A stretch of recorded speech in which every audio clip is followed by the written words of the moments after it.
And it feels like deja vu all over again. Looking for another world title. Stars everywhere. We're going to be talking to so many of them. It's Greg Amsinger, my good friend Jake Peavy. Good to see you, Jake, as we kickstart our spring training coverage here on MLB Network. I got to tell you, this talk of the Dodgers being the super team, I get it. I understand it. But, man, didn't that Game 7 of the World Series almost go the other way? It certainly did. We're talking about a super team. We're talking about in the middle of a dynasty, and rightfully so. But I don't know that the separation is what the rest of everybody talks about is. When you look at that Game 7 World Series, it certainly could have went the other way, and we could have been talking about a different champion. The Dodgers are the champion. They showed why they're the toughest. Their complete roster. Miggy Rojas in the last moment has to come up for those guys to be talking about dynasty. There's a lot of teams in the National League who think they are close. A lot of teams even in division that think they can get in and beat this Dodger team. Their challenge is as big as ever. Yeah, the Mets got a lot better. The Philadelphia Phillies brought back Kyle Schwarber. The Atlanta Braves are healthy. The Padres are loaded again. It's not, they didn't win 120 games last year. It's not like the Dodgers were what we thought they would be. Their bullpen had to give them more innings than any other bullpen during the regular season of any team in the big leagues. That said, I know there's reality all over Camelback Ranch. They could be the two-time defending World Series champion on a short list of the most improved teams in baseball, right? Well, I think what we just talked about, the Dodgers feel the need that they need to get a bit better, and they shored up two big, huge pieces. First, Diaz, my favorite closer reliever in the league for the last few years, as dependable as anybody. You need to shore up the game. Can Tanner Scott and some others bounce back? But we saw that bullpen, the Jack Dryers and Robleskis of the world had some big outings in the postseason. They look to be better. And then you add Kyle Tucker. All this guy's done has been in winning environments and been a huge monster player in the middle of lineups. Takes a special player to sign with the Dodgers and crack the top three of this lineup. Kyle Tucker's going to do that. And Kyle Tucker joins us now. Kyle, great to see you, bud. Congratulations on the deal. Walk me through your free agent experience. Did it feel like, the way it felt to the rest of us, that you were inevitably going to be wearing Dodger blue? Not necessarily. I mean, I kind of treated it like any other offseason, not necessarily worrying about where I'm going to go play, just making sure that wherever I am, I'm going to be ready when the season comes. So I just kind of treated it like a normal offseason, kind of did a couple of family vacations, worked out, and just tried to train, and was just hoping that the rest of it kind of took care of itself. So that's kind of how I approached it and tried not to stress out too much about it. I want to ask you just about switching teams. This is your third team now. What did you learn going from a really good Houston team over to Chicago? What did you learn that you're going to bring to this team, or just changing teams? I mean, I've played with a lot of really good players throughout my career, and very fortunate to be a part of really good teams at the same time. So I mean, this team's no different from the rest. I mean, there's some phenomenal people and players on the squad, and just like I've had in the past, and it's my third team now in the last 3 years. So it was a little weird at first, but you kind of get used to it. It's kind of part of the game, and then the more you play in like spring training, once the season starts and everything, it kind of just feels like every other day, and get used to it. What specifically did you learn as a young player with those Astros teams that really set the foundation for your level of success? More so like the every day-to-day stuff that you need to take care of things to make sure you're prepared to play every single day. I mean, it's a long season. It's 162 games, and in the back of your mind, you know you're going to be in the playoffs, and you got to be prepared for that as well. Yeah, we forget things, Jake, because that 2019 team, Verlander, Greinke, Cole, that's your rotation, right? Presley's like an all-star closer. Yep. Then Jordan is the rookie of the year. Bregman over 40 homers, over 100 RBIs. Second AL MVP. Altuve's an all-star. Springer, 39 tanks. Yeah, not a bad team. Playing alongside those guys certainly had to play a little bit into the decision-making. We know the money is what it is, but there were certainly other teams. What was the deciding factor that made you end up here in LA? This is just an organization that I thought was first class from the top down.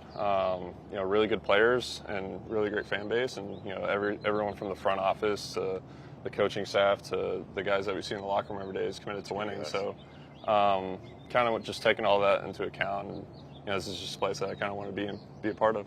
It's a really good team. It's got one of the best right fielders in the world now in Kyle Tucker. Kyle, have a great 2026 season. Thank we appreciate your time. Yeah, thank you guys. Yeah, Kyle Tucker adding on to a team that is really strong defensively. And one of the bright spots last year, a lot of people didn't expect this, was that Mookie Betts would transition from the outfield in his 30s to shortstop. And look at the defensive run save leaders towards the top. It was an exceptional defensive performance from Mookie Betts. Jake, moments ago, caught up with the former MVP. Mookie, I've seen you since your first day in the big leagues. I can't even believe when I think back to that day of what you've accomplished in the big league uniform. But for me, a right fielder going to shortstop, putting up these numbers, calling you the best in the league defensively at this position, I don't know that anybody who's ever played the game could go from right field to shortstop. Is that something that you're as proud of anything you've accomplished? Yeah, I would say so. I mean, it's kind of everybody's dream to play shortstop in the big leagues, and then finding my way to the big leagues was in the outfield. And so, I kind of turned off the infield brain and became an outfielder essentially, right? And then I saw an opportunity where I feel like I could help the boys, help the team, and decided to just take on a challenge. I mean, I didn't really know what to expect, but being vulnerable is a good quality that I have, and a good way of life, and it's been working so far. What is a championship team made up of? You obviously have been a part of 3. You've seen it. You've also been put out of the playoffs, and you've seen when it didn't go well. When it does work and you punch through, what is that X factor? What is a championship team about to you? But I think the main thing is just the love and the chemistry. I think that's really what kind of takes you through when it's game 4 and you get blown out, or game 5 and you get blown out, you got to come back. I think it's just the love that you have for one another. That's really what, to me, is what the reason why we're so good. What an answer. Love is the answer to thank it you, all. sir. Thank you, sir. And we're going to talk one more thing about a guy you love. And we started talking defense when we got here. Miggy Rowe, I know, played a huge part in your shortstop development and played a huge part in this championship. What about Miggy Rowe being back? Man, talking about love, man, I love that dude. I genuinely love that dude. I mean, when I first took on the challenge, I mean, he's literally been right next to me every step of the way. If I make an error, he feels like he's made an error. Or when I make a good play, he feels like he makes a good play. So he does highs and lows. I'm not by myself. You need your whole roster to win a championship, but you also need superstars like this. Huge 26 is coming, Luke. Yes, sir. Cool. Welcome back to MLB Tonight, 30 clubs, 30 camps. We're talking about the 2-time defending World Series champion Los Angeles Dodgers, and they're not going to win the World Series in 2025 without the performance of our next guest, Yoshinobu Yamamoto, who joins us now. Has it really sunken in yet what you were able to do in that one game, Game 7 of the World Series? I watched the Game 7. The innings I pitched, I watched it a couple times, and then that brings me back that excitement, and then a lot of mixed emotion. How did Japan react to your performance? Probably the biggest celebration reaction from my Japanese fans in my career. Have teammates in the Dodgers rotation started to go, okay, give me the secret. Do I need to start working out like Yoshinobu Yamamoto? Are you sharing your training tips with your teammates? Yes, but because everybody has their own style, so even so, I do share, exchange my own ideas and their own ideas. Final question. Is a National League Cy Young Award a personal goal for you at some point in your career? Yes, I'd like to get the title, but we do have a lot more other great pitchers in the same league, but I'd like to get the title. World Series legend. You earned that name. World Series legend Yoshinobu Yamamoto, thank you so much. Thank you. And this World Series legend headlines this incredible rotation. Snell, Glasnow, Ohtani. Yamamoto has to be the opening day guy, right? Well, this is just one of the many strengths of the Dodgers. The other, they're veteran-laden position players. And we got Jake standing by with future Hall of Famer Freddie Freeman. All right, Greg, I'm going to go ahead and say it. Yes, this is a Hall of Famer right here. Freddie Freeman, good to see you, buddy. Good to see you too, Jake. Congratulations Appreciate on it. last year. How was the winter? It was good. Crazy? Normal off season, so that was nice. First time in a couple of years where I didn't have to worry about injuries, so that was nice. But off season's crazy. I've watched you for years now. Yeah.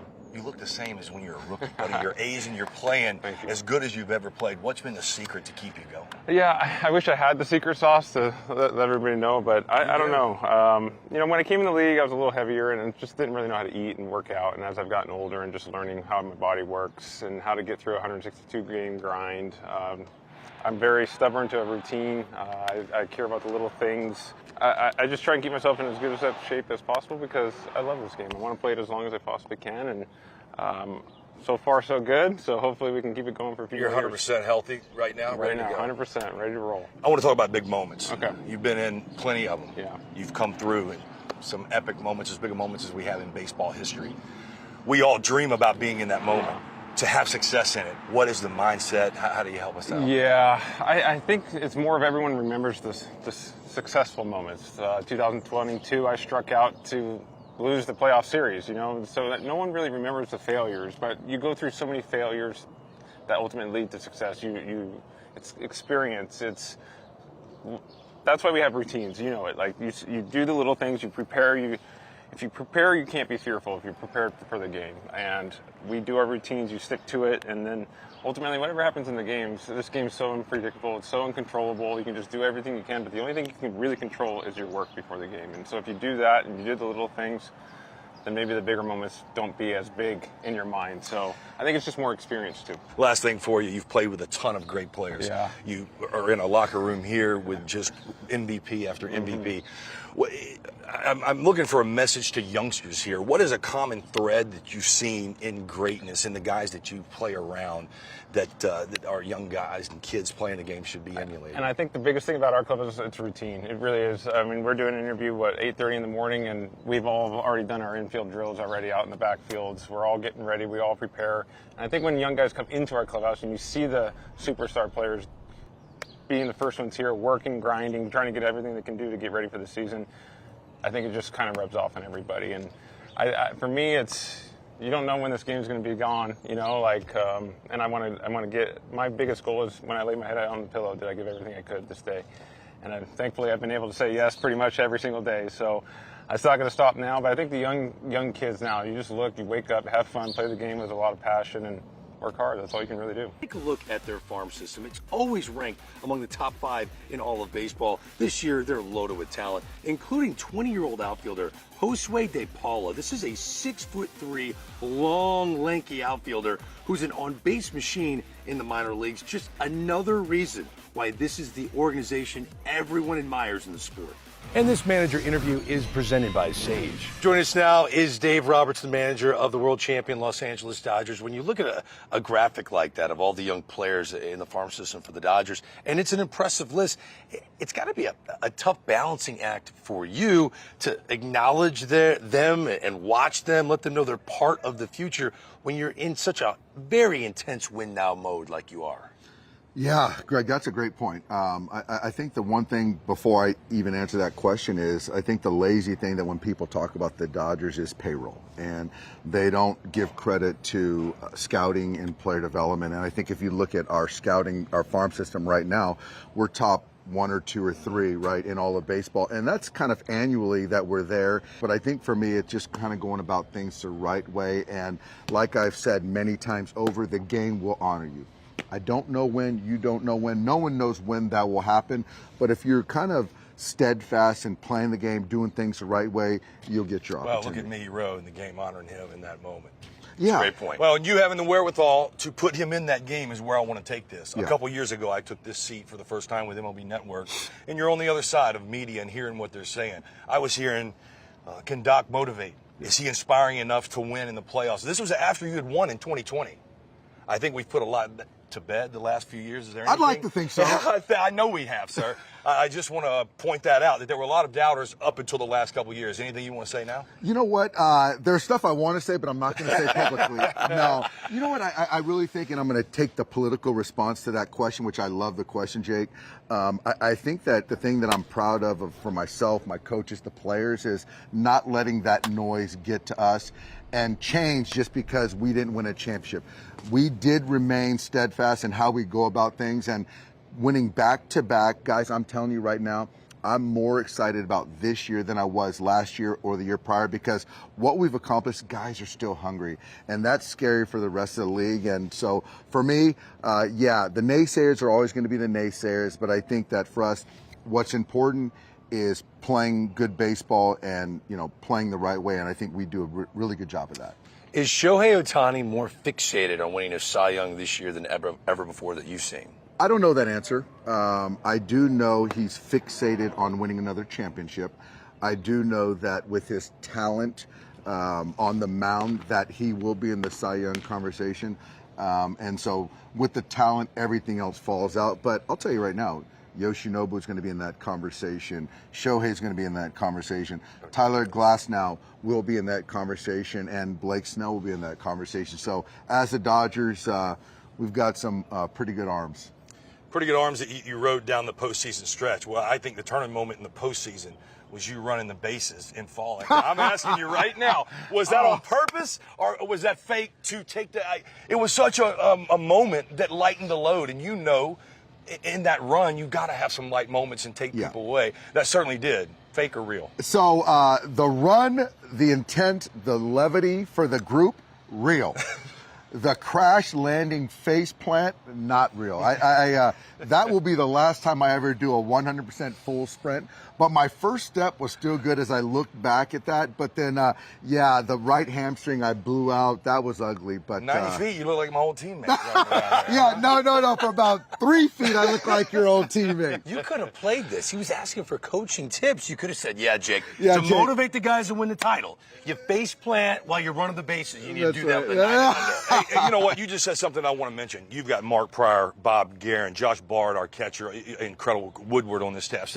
Coaches, you don't do what you've done without that coaching staff. No doubt, no doubt. And the thing is, though, is that our coaches never forget what it's like to play. And it still comes down to work. And I think that, you asked Greg earlier, what the kind of the secret sauce is like the little things got to matter. And, whether Miggy Rose fielding the ball the right way and makes an accurate throw with the bases loaded. Andy Pages coming in off the bench in that particular moment, getting a jump on the baseball, going to left field. Those are things that matter, and running the bases well, finishing plays. And so, to your point, Jake, is like we got coaches, people in the building that care about our players, and we're going to try to make them better. We're at the top of the mountain right now, but now we got another mountain to climb, and that's the fun part of sport. We look forward to this interview every year, man. Dave, thanks, Greg. Best of luck for the three-peat, okay? Appreciate you guys. Thank you so much. Thanks, Jakey. Before we say goodbye, let's get the results of our social question. We asked you, what will Shohei do this year he's never accomplished before in his career? Over 44% of you say he's going to win a World Series MVP. 25% say he's going to hit 60 bombs. Only 19% of you say he's going to win a Cy Young, which goes to show you how many geniuses there actually are in humanity. I believe with the 19%, he's going to win the Cy Young. I think he's hell-bent on doing that. That's my bold prediction, Jake. You don't mind if I go first here. I think the Dodgers are going to be the greatest regular season team we've ever seen. They're going to win 118 games. The old record was 116, the 06 Cubs, the 01 Mariners. They're going to win 118 games, and I think Shohei Ohtani is MVP and the Cy Young. He will have a full mantle of hardware. He's going to get it done. Now, you notice I didn't say they're going to win the World Series. They're not my World Series pick. That's for a later show. But it's going to be a great year for Dodger baseball. I think Shohei is right in lock and step with you in wanting to win that Cy Young. I just don't know if his workload is going to be that where he can eclipse a Paul Skeens or somebody who might have a little bit pitcher-only workload. I do think he gets 60 homers. That's something that's a benchmark. Aaron Judge, some other greats have done it. I think it's on his mind. World Series MVP, I absolutely believe he does. But that's not super bold to me, right? Like 60 homers, World Series MVP. Well, it's not super bold. That's not my bold prediction for the Dodgers. What is your bold That's prediction? just my Ohtani prediction. Okay. My bold prediction for the Dodgers. There's no way you can't keep a good man down. Mookie Betts bounces back in a huge way. And I don't know that he can win the MVP because of that Ohtani guy. He finishes top 2, top 3. Mookie Betts and these Dodgers roll on. What do you think? Are they going to win the World Series, 3P? I just can't imagine what the physical toll that these guys have went through the last couple years. I know they're going to manage it throughout the regular season and get there again and be as poised and ready as anybody. I think somebody, just as the Blue Jays almost did, finds a way to clip them.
you.